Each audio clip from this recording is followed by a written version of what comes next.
Hi, this is Vivek Oberoi and you're watching Bollywood Hungama.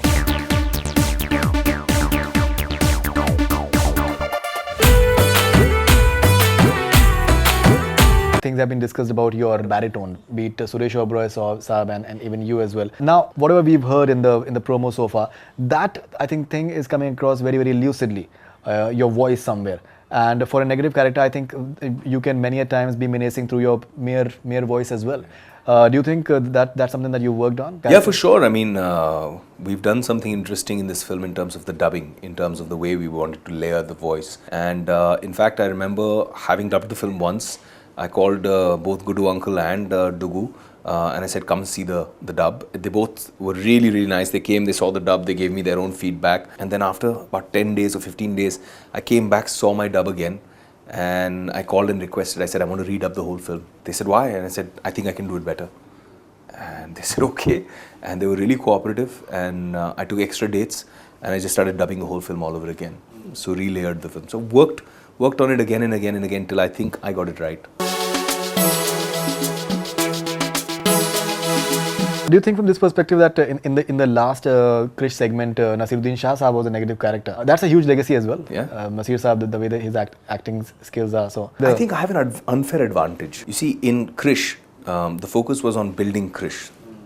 The focus was on creating the high with what Krrish can do and discovering Krrish as a character. But with Krrish 3, you already know what Krrish can do.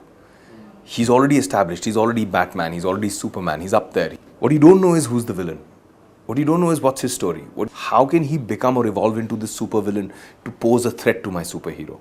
I think that was the unfair advantage that I had, that there is an interesting graph for me to work with. And it was a very interesting role which had physical challenges also, which I'm not at liberty to talk about at this point. But when you see those physical challenges, you'll realize that 3.5 months of homework went into getting that to look effortless. It was really difficult.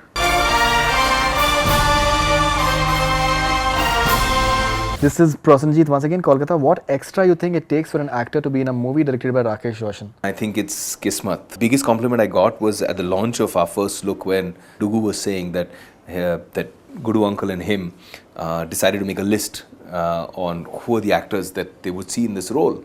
And he said that the list was the shortest and the quickest list ever because there was only one name on it, which was mine. So I think to me, that was a huge honor and I don't know what I've done to deserve it, but I'm just thankful. I'm happy.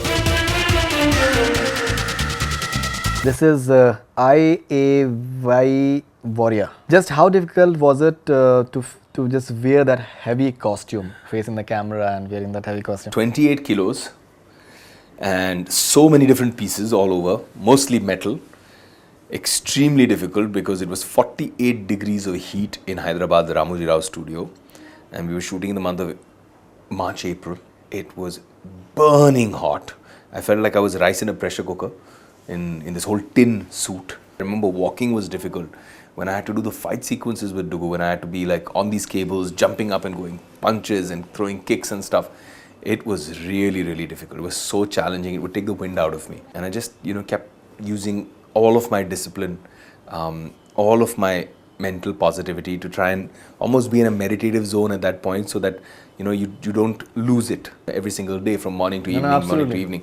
Wake up the next morning, put that whole suit on again and then go and do it all over again for 20 days. How much time does it take for just wearing that suit? When it started, it took us almost an hour. Eventually, the team of assistants that I had was so fabulous. They used to do it like 30 minutes tops.